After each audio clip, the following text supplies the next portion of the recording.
ሁሌም ልቦናችን ውስጥ ናቸው። አላህ መች አምሳያቸውን ምድር ላይ ፈጥሯልና ማ ፈለከ አላሁ ወማ በራ በሸረን ከሙሐመድን ዩራ በይነ ልወራ። እኛ 10 ብለን አላህ በእኛ ላይ አንድ ቢያወርድ ከበቂ በላይ ነበር። ስብሓነከ ወቢሐምድክ አላሁመ ሰሊ ወሰሊም ዓላ ነቢይና ሙሐመድ። አካባቢ በተለይ በኢትዮጵያውያን ላይ ጥቂቶች የሚሰሩትን መጥፎ ስራ ተከትሎ ኢትዮጵያውያንን ጥቁር ቀለም ስማችን የተበላሸበት ሁኔታ ስላለ ጥቂቶች ባበላሹት ነገር ሰላማዊ ኑሮ የሚኖረው ኢትዮጵያዊ መጠቃት የለበትም የሚል እምነት ነው ያለኝ እና ብዙዎቻችን እንደምናውቀው እኔ በግሌ የጉልማሳ እድሜን ያሳለፍኩት እዛ ነው። ሳውዲ ከሀገር በላይ አገሬ ከኖርኩት በላይ የኖርኩባት ሀገር ናት። በጉልበቴ ሰርቼ ህግ አክብሬ ኑሬ ተከብሬ የኖርኩበት አክብሬያቸው የኖርኩት እንደ ሁለተኛ ሀገር የማያት ሀገር ብሎ ሳውዲ ናት። ነገር ግን የሳውዲ መንግስት እየወሰደ ያለው ሰሞነኛ እርምጃ ግን አግባብ አለመሆኑን አለመናገር አይቻልም። ምክንያቱም ሰው በኢትዮጵያዊነቱ መጠቃት የለበትም። ሰው ሰብአዊ ክብሩ መገፈፍ የለበትም። ይሄ ነው እንጂ እኔ ከሳውዲ መንግስት ጋር ጥል የለኝም። ጥሌ ምንድነው? የሚቃወመው ምንድነው? የሚሰሩት ስራ እጅግ በጣም አደገኛ ነው። የሚሰራው ስራ ኢትዮጵያውያንን ላይ ያነጣጠረ ስራ እጅግ የከፋ ነው። ወደፊት ችግሮችን ያባብሳቸዋል እንጂ ሊቀርፍልን አይችልም የሚል እምነት አለኝ። እንግዲህ በአጠቃላይ ይህንን መጥቼ ልናገር የፈለኩት ምንድነው በተደጋጋሚ የማቀርባቸው መረጃዎች ላይ ሌላው ቀርቶ ከዚህ በፊት በዚህ በሶሻል ሚዲያው ላይ በምናደርገው የመልካም ስራ ትብብር አጋር የነበሩን ሙስሊም ወንድሞቻችን አልፎ አልፎ የእምነት ጉዳይ እየመሰላቸው የሳውዲ ላይ ዘመቻ የሚዘመት እየመሰላቸው ይህንን ኢሰብአዊ ድርጊት ይህንን የሰብአዊ መብት ጥሰት ለመቃወም ሲደፍሩ ባለማየት በጣም አዝኛለሁ። እርግጥ ነው የተናቅነው ከዚህ በፊት እንደምለው ደጋግሜ እንደምለው የተናቅነው በራሳችን ዲፕሎማቶች ነው። የሀገሪቱን ባህል የማያውቁ ይህ ሁሉ ቀርቶ የሀገሪቱን ባህል ማወቅ ቀርቶ ዲፕሎማቲክ እውቀት የሌላቸው ሰዎች በፖለቲካ እምነታቸው በከከይ ልከክህ በትውውቅ በዲፕሎማሲው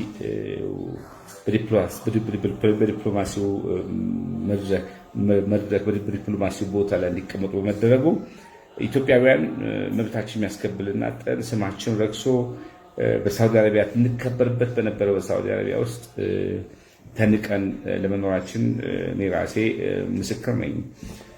ዲፕሎማቶች እስካሁን አልነበሩንም ማለት ይቻላል። እርግጥ ነው ጥቂት ዲፕሎማቶች ነበሩ፣ ግን የሚደርስባቸው ጫና አንጻር ለዜጎች መብት ማስከበር የቆሙት እጅግ በጣም ጥቂት ናቸው። እንዲያውም ዲፕሎማቶች እኔ በነበርኩበት ረጅም ዓመታት በ25 ዓመት በላይ ነው ሳውዲ የኖርኩት። በእነኛ ዓመታት ውስጥ ዲፕሎማቶቻችን የዜጎች መብት ከማስከበር ይልቅ የራሳቸውን ጥቅም 4 ዓመት 5 ዓመት እዛ ሀገር ሰርተው መኪና ይዘው ከመግባቱ ላይ ስለሚያተኩሩ ደፍረው የዜጎቻችን መብት አስከብሩ ማለት ይቻላቸው አይደለም። እኔ በሳውዲ እስር ቤት ውስጥ ለ2 ወራት አካባቢ ነበርኩና አውቀዋለሁ።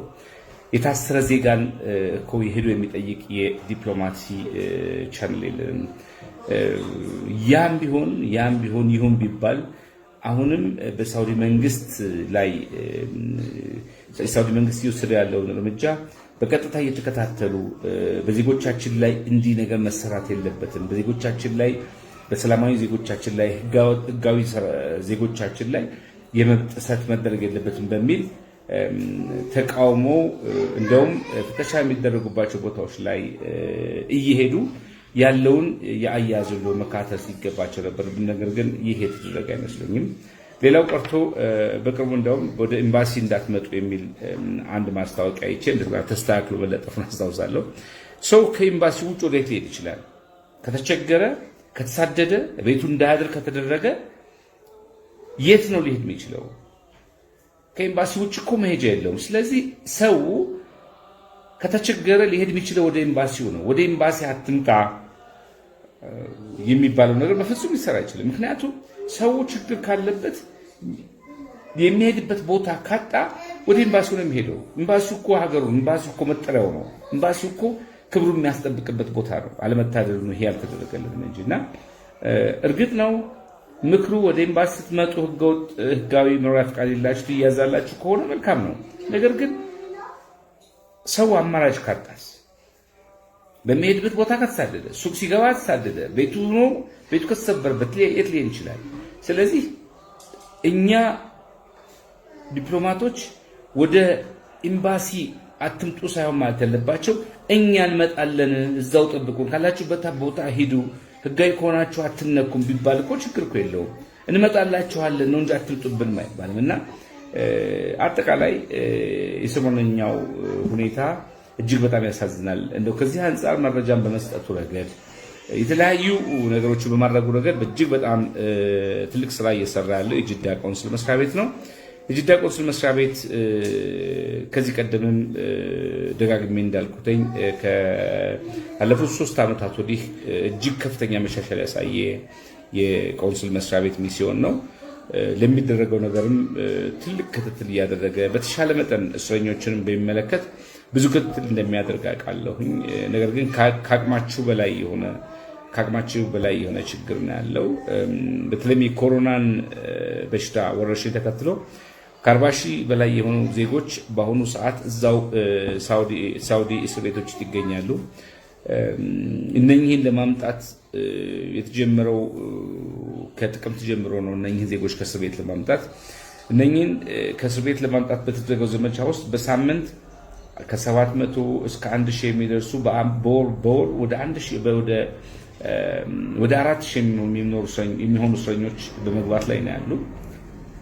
በእርግጥ ነው ሁሉንም በአንዴ ለማምጣት ይከብድ ይሆናል። ነገር ግን የሚደረገው ስራ በሁሉም ቦታ የሚደረገው ስራ በጥማትና ነገሮችን በጥልቀት በማየት ካልተሰራ አሁንም አደጋ አለው። አደጋው ምንድነው? እነኚህ ሰዎች ቅድሚያ ለማን ይሰጥ? ቅድሚያ ቤት ደረጃ ላሉት የትኞቹ ናቸው ችግር ላይ ወደቁት፣ የትኞቹ ናቸው አደጋ ላይ ያሉት የሚለውን እዛው አካባቢ ያለው የኤምባሲና የቆንስል መስሪያ ቤቶች ሂደው በእስረኞች አካባቢ ያለው ችግር ከሆነ እስረኞች አካባቢ ማለት ከውጭ አካባቢ ያለው ሰውና ወደ ሀገር መግባት የሚፈልገውም ከሆነ ያለው ችግር ላይ ያለው ማጥ ውስጥ ያለው ማን ነው በሚል ቅድሚያ ሰጠው መንቀሳቀስ ይገባል እንጂ በደፈናው ያለ ጥላት የሚሰራው ስራ ለአሁኑ ውድቀት እንዳደረሰን መጠቆም እወዳለሁ። ሌላው እዚህ ላይ መጨመር የምፈልገው ምንድነው የሪያድ ኤምባሲ በምስራቅ ሳዑዲ ያለውን አጠቃላይ የኢትዮጵያውያን ጉዳይ የሚከታተል መስሪያ ቤት ነው። ነገር ግን ኤምባሲው በተጋጋሚ በዜጎች የሚቀርብበት ቅሬታ ምንድነው? እዛ አካባቢ ሄደው ለግልጋሎት የሚሄዱ ሰዎችን ግልጋሎት አይሰጣቸውም። ከዚህ ከሪያድ ወጣ ስትል ወደ ደማም፣ ወደ ኃይል፣ ወደ ተለያዩ ቦታዎች ላይ ባሉ አገሮች ላይ እኔም ራሴ በስራ ጉዳይ ስንቀሳቀስ አውቀዋለሁ። ሌላው ቀርቶ ሌላው ሰው አይደለም አስከሬን እንኳን መሰብሰብ የሚችል ኤምባሲ አይደለም። አስከሬን ሊሰብስብ ብለው በግል የሚሯሯጡ ሰዎችም ትልቅ መሰናክል እንዲገጥማቸው እንደነበር አውቃለሁ። አጠቃላይ በሪያድ ኤምባሲ የተሃድሶ ለውጥ ውስጥ አለ ማለት አይቻልም። አሁንም ቢሆን በተቻለ መጠን ዜጎችን ለማገልገል ቁርጠኝነት ሊያሳይ ይገባል። እርግጥ ነው የሰላም ሚኒስትርም ሆነ በውጭ ጉዳይ ሚኒስትር ከቀና በፊት ሰጡ መግለጫዎች አሉ። ዜጎቻችን ይዘን ዜጎቻችን ወደ ሀገር መልሳለን የሚል መግለጫ ተመልክቻለሁ። ነገር ግን እኔ እዚህ ላይ ብዙ ጊዜ በጣም ነው የሚገርመኝ። እነኚህን ዜጎች መመለስ ቢቻል እኮ እስካሁን የተደረገው ጥረት ቀላል አይደለም። ብዙ ጥረቶች ተደርገዋል። እነኚህ ጥረቶች ግን ያልተሳኩበት ምክንያት ምንድነው? በቅንጅት ያለመስራት ጉዳይ ነው። ከአዲስ አበባ ካለው የዲፕሎማቲክ መስሪያ ቤት ጋር በቅንጅት አይሰራም። የዜጎች ድምፅ አይደመጥም። ስለዚህ በዚህና በዚያ ጉዳይ የዜጎች መከራ እንዲባባስ ሆኗል። ይህ የማይካድ እውነት ነው። ስለዚህ በተቻለ መጠን ኤምባሲዎች፣ ቆንስል መስሪያ ቤቱ የዜጎችን ድምጽ ሊሰማ ይገባል። በከፍተኛ ሁኔታ ደግሞ ሰው በጣም ቅሬታ ያሳደረበት ጉዳይ ምንድነው? ወደ ሀገር የሚገቡትን በሚመለከት መንግስት የተቸገሩት ቅድሚያ እንዲገቡ ህፃናትና ሴቶች እንዲገቡ ባደረገው ዘመቻ እንኳን እዛ ኤምባሲና ቆንስል መስሪያ ቤት ያሉ እና በውጭም ሆነው ከውስጥ ያሉ ምግባረ ብልሹ ሰዎች ጉቦ እየተቀበሉ ከፍተኛ የሆነ ዘረፋ ሲያካሂዱ እኔም ኮራ በፊት እዛ ተመልክቻለሁ። በጅዳ አካባቢ እንኳን እዛው ሸሜዚ ከሚባል ቦታ ላይ ከኢትዮጵያን ዲፕሎማቶች በላይ ኢትዮጵያ በቆንሱላ ከምትልከው ባልተናነሰ በግል በገንዘብ እየተቀበሉ 5,000 ሪያል 6,000 ሪያል እየተቀበሉ ለህፃናትና ለአዋቂ እየተቀበሉ ያጓጉዙ የነበሩ ሰዎች ማንነታቸው ታውቆ እንኳን እስካሁን እርምጃ አልተወሰደባቸውም። ስለዚህ በወገን መከራ በወገን ችግር በዚህ መከራ ሰዓት ቢዝነስ እየተሰራ ነው። ገንዘብ ለመቃረም ከፍተኛ የሆነ ነውረኛ ስራ እየተሰራ ነውና ኢትዮጵያውያን በዚህ በኩል ሁላችንም ልንተባበር ይገባል። እያለቀ ያለው እየተጎዳ ያለው ወንድም እህቶቻችን ናቸው። በቅርቡ እንኳን ባሳለፍነው 3-4 ቀናት እንኳን ከፖሊስ ለማምለጥ ሲሉ የሞቱ ሰዎች እንዳሉ አውቃለሁ።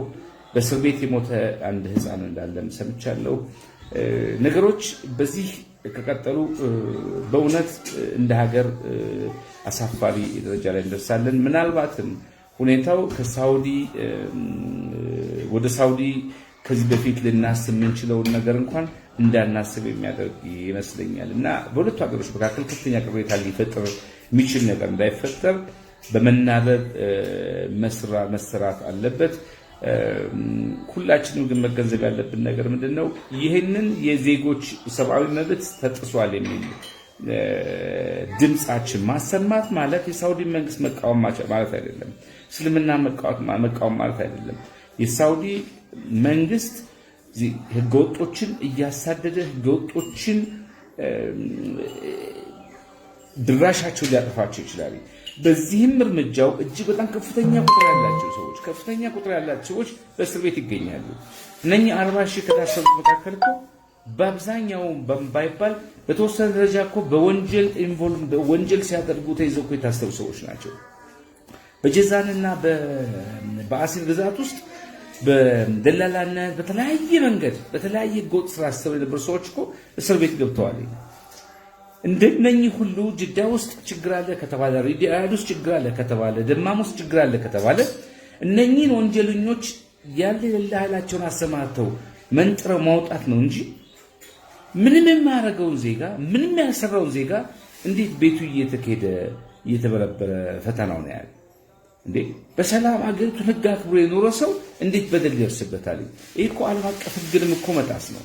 በዚህ በኮሮና ሰዓት ከቤቱ ከሰላማዊ ኑሮ እየኖረ በህጋዊ ኑሮ እየኖረ ያለን ዜጋ ኮሮና ተብሎ ከዛ ሀገር እንኳን ማስክ ሳታደርግ 1,000 በሚቀጣበት ሀገር ላይ እየወሰዱ ከዛ ከፍተኛ ሙቀት ካለበት እስር ቤት ማጎር ማለት እኮ ሰብአዊ መብትን እኮ መጋፋት ማለት ነው።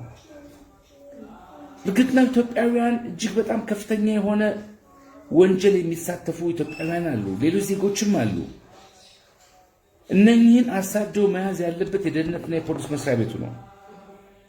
ከዚህ ውጭ ግን በዚህ ወገኖቻችን ላይ በደል ሲደርስ ኢትዮጵያውያን እኛም ከህግ አልፈናልና በደሉ ይድረስብን ማለትና ይህንን መቀበል በፍጹም አይቻልም። እና በአጠቃላይ እኔ ዋናው የመጣሁት በዚህ ጉዳይ ነው። ጥፋተኞች ኢትዮጵያውያን ነን በሚል በጅምላ ድምዳሜ አልስማማም። ጥፋተኞች አሉ። እነኚህን ጥፋተኞች ግን በአግባቡ ነው መቀጣት ያለባቸው። ሌላው ቀርቶ ጥፋተኞቹን እንኳን ይተካተሉ የፈለጋቸውን ያደርጉ። እንዴት ሲባል በሰላማዊ መንገድ ልጆች ወልዶ ቤተሰብ መስርቶ የሚኖረውን ሰው ቤት የተሰበረ እንዴት ወደ እስር ቤት ይወረወራል? ይህን በእውነት ማንም ሰው ሊቀበለው መቀበል የለበትም ይህን ጉዳይ። ምክንያቱም ነገ በራስ ይደርሳል። እያንዳንዳችን እዛች ቦታ ላይ እንገባለን።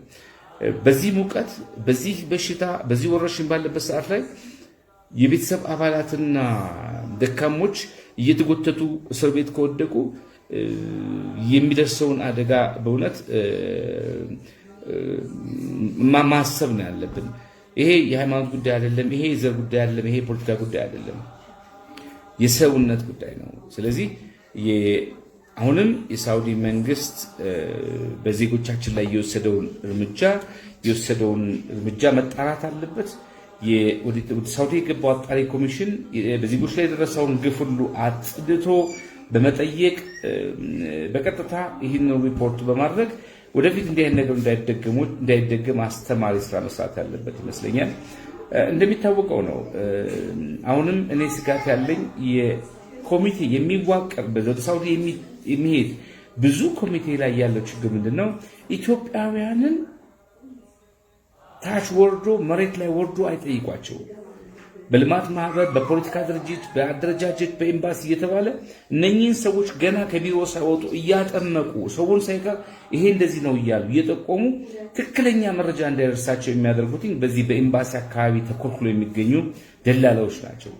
ስለዚህ አሁንም አዲሱ ኮሚቴ በቀጥታ እነኚህንን መንገዶች አልፎ በቀጥታ ህዝቡን ማግኘት መቻል አለበት።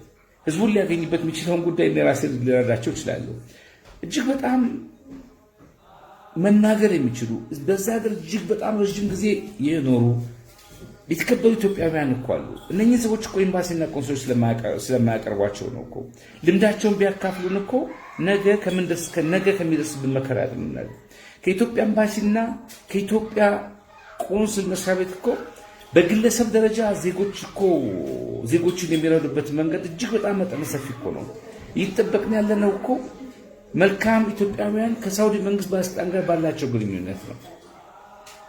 የኤምባሲ ሰራተኞች እኮ በአብዛኛው ከሳውዲ መንግስትና ከሳውዲ የተለያዩ መዋቅሮች ጋር ያላቸው ግንኙነት እኮ በጣም ደካማ ነው። ተንቀው እኮ አስንቀውናል። በተወሰነ ደረጃ እኮ የተከባበርን ያለነው እኮ በተወሰነ በየቤቱ በሚሰሩ መልካም ኢትዮጵያውያን አርአያነት በየቦታው በሚሰሩ ጥሩ ኢትዮጵያውያን ነው እንጂ እኮ በኤምባሲ ደረጃ እኮ በቆንስል ደረጃ እኮ ኢትዮጵያውያን ተንቀናል። ከቶ ባንናቅ ኑሮ የኤምባሲ ሰራተኛ የሆነ ሰው የዲፕሎማቲክ ኢሚኒቲ ያለው ሰው ይያዝ ነበር? በፍጹም ሊሆን አይችልም። የሌላ ሀገር በከፍተኛ ሁኔታ ሰራተኞች የሚያቀብሉት ሀገራት የኢንዶኔዥያ፣ የፊሊፒን፣ የህንድ፣ የባንግላዴሽ ዜጎችን እንዲህ ያደርጓቸዋል? በፍጹም አያደርጓቸውም። የማስታውሰው አንድ ዜጋ ኩዌት ውስጥ የሞተበት የፊሊፒን መንግስት ኮምፕሊትሊ ከሀገር ጋር ያለውን ግንኙነት አቁሞ እኮ አሁን ተከባብረው ነው ሰራተኛ ቅበላውን ያስቀጠሉት። እኛ እኮ ችግራችን ከሰራተኛ ስምሪት ጀምሮ እኮ በጣም በወረደ እጅግ በጣም በሚያሳዝን ሁኔታ እኮ ነው በጉቦ በተደረገ ሁኔታ እኮ እየሰራ ነው ያለነው።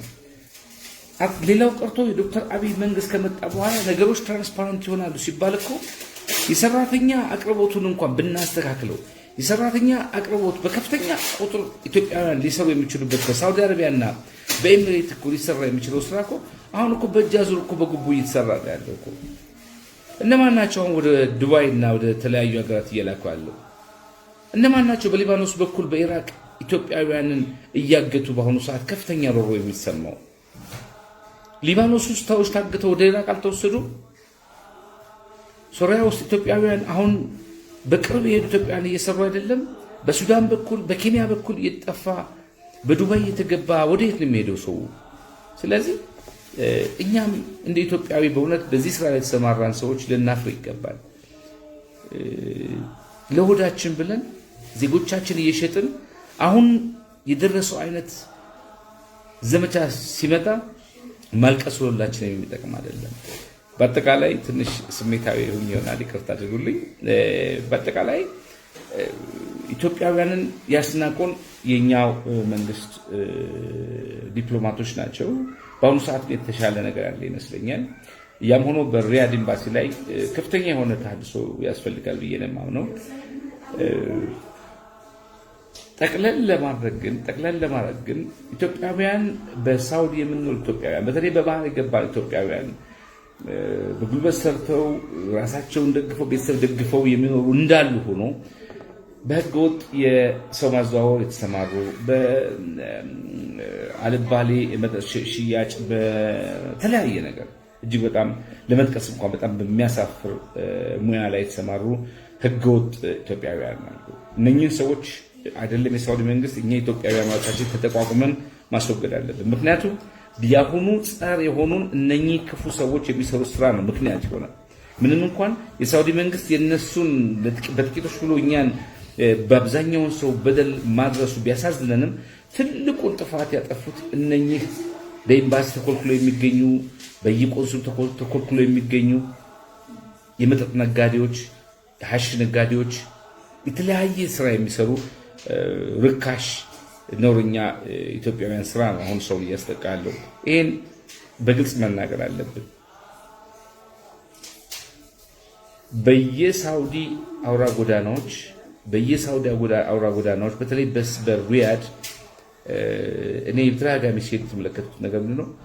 ብዙ ሰራተኛ ባለበት ውስጥ መጠጥ ይዘው መስጊድ በር ላይ ቁጭ እያሉ የሚያላግጡ ኢትዮጵያውያን፣ በየመንደሩ ግሩፕ እየያዙ በመጠጣት የሚረብሹ ሴቶችን የሚተናኮሉ ኢትዮጵያውያን በእውነት እናንተ ልታስቡበት ይገባል። ዛሬ መከራ እየከፈሉ ያሉ ህፃናት፣ መከራ እየከፈሉ ያሉ ወላጆች፣ መከራ እየከፈሉ ያሉ በእስር ቤት አቅመ ደካሞች በእናንተ ሰበብ እንደሆነ ልትረሱ አይገባም። በአጠቃላይ እንግዲህ ከሞላ ጎደል የተሰማኝ ስሜት ለመግለጽ ሞክሬያለሁ። እኔ ሳውዲን እጅግ በጣም የማከብራት ሀገር ናት። ልጆች ወልጄ ትዳር መስርቼ ሀብት ያፈራሁባት ሀገር ናት። እጅግ በጣም ወዳታለሁ። ያም ቢሆን ግን የሳውዲ መንግስት እየወሰደ ያለውን የአሁኑ እርምጃ በፍጹም የሚደግፈው አይደለም። ይህንን ማውገዝ መቻል አለብን። ይህን ካላወገዝን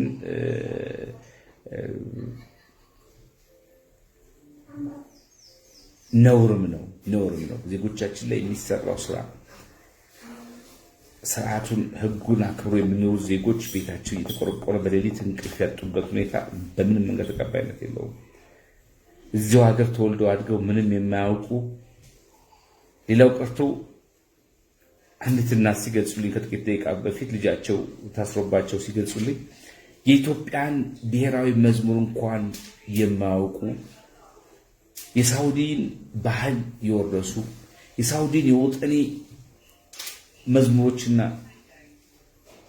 ዘፈኖች ሁሌም የሚያቀነቅኑ እነኚህን ወጣቶች እንኳን ዜግነት መስጠት ሌላ ሀገር ቢሆኑ ዜግነት አግኝተው ሀገራቸው ነው።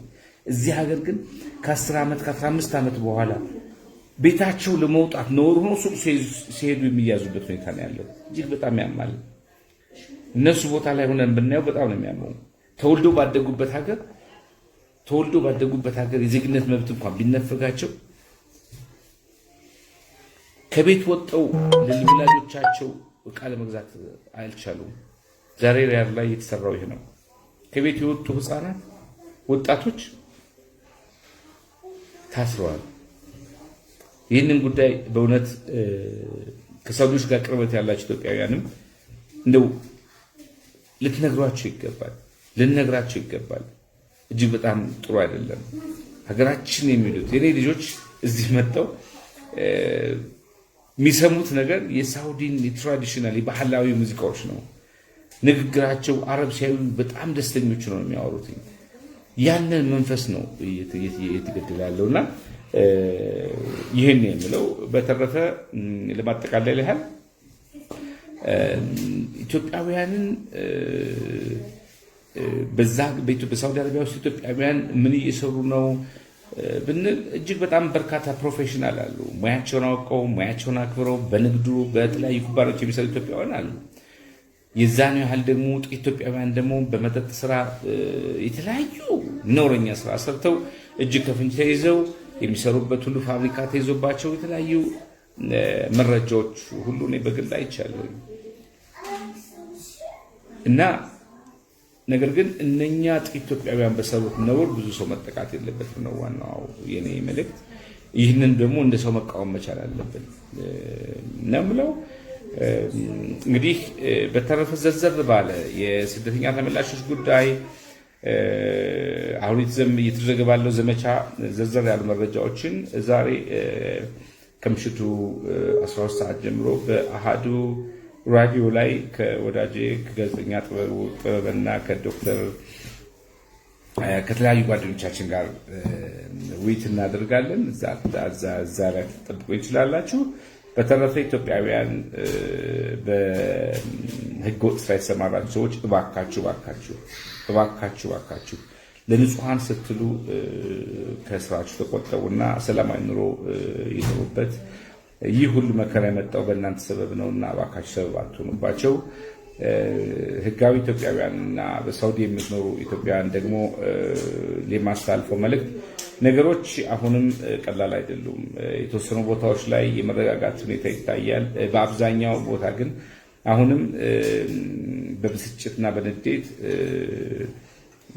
የበቀል እርምጃ ውስጥ እንዳትገቡ ነገሮች ይስተካከላሉ።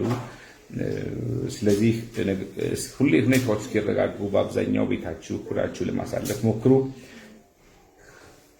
በተለይም ደግሞ ሊይዟችሁ በመጡ ሰዓት ላይ እና ፍተሻ ሰዓት ላይ ሳትደናገጡ መረጃ በማቅረብ የምትያዙ ከሆነ ተይዛችሁ ወደሚመለከተው ቦታ መሄድ ነው። ለማምለጥ ስትሞክሩ አደጋ እንዳይደርስባችሁ አደራላለሁ። በተቻለ መጠን የመጣውን ኮሚቴ በማግኘት ጉዳዩን በማስረዳት ለችግሩ የሚቀረፍበት መንገድ ተጠቁሙ ዘንድ አደራለሁ። ሌላው ወደ ሀገር ለመግባት በሚመለከት እንደሚባለውና እንደሚነገረው በመግለጫ ተደጋግሞ እንደተነገረን በአንድ ጊዜ ይሄንን 30 ሺህ ሰው አይደለም የምናወራው ያለነው 40 ሺህ 50 ሺህ ሰው አይደለም የምናወራው 80 90 ሺህ ሊሆን የሚችል ሰው ነው። 40 ሺህ ሰው እስረኛ አለ ከተባለ ከውጭ ያለውን ሰው እንግዲህ ሪያድን መንፏን የሚያውቅ ሰው ሊነግረኝ ይችላል። የተለያዩ ቦታዎች ላይ ኢትዮጵያውያን በርካታ ኢትዮጵያውያን እየገቡ ነው። በቅርብ እንኳን ቦሳሶ ላይ ያሉ በቅርብ የማውቃቸው ሰዎች ቦሳሶ ላይ ነን ብለው ነግረውኛል። በጅቡቲ አካባቢ ከፍተኛ የሆነ ቁጥር ያላቸው ሰዎች እየገቡ ነውና አሁንም የዘመቻው የሚቆም አይደለም። ዘላቂ መፍትሄ ካልተገኘለትና አንድ ነገር ካልተደረገ አሁንም እነኚህን ሰዎች 40 ሺህ ሰዎች ብቻ መውሰድ ቀላል አይደለም። 40 ሺህ ሰው ስንወስድ 40 ሺውን ሰው በስንት ፍላይት ያንን ፍላይት ከወሰድን በኋላ አሁንም ደግሞ መሬት ላይ ያለ ከእስር ቤት ውጭ ያለ እጅግ በጣም ከፍተኛ ቁጥር ያለው ሰው አሁን ደግሞ እጅግ ከፍተኛ ቁጥር ያለው ሰው ከ20 ሺህ በላይ ሰው በላይ ደግሞ ታስሯል ተብሏል።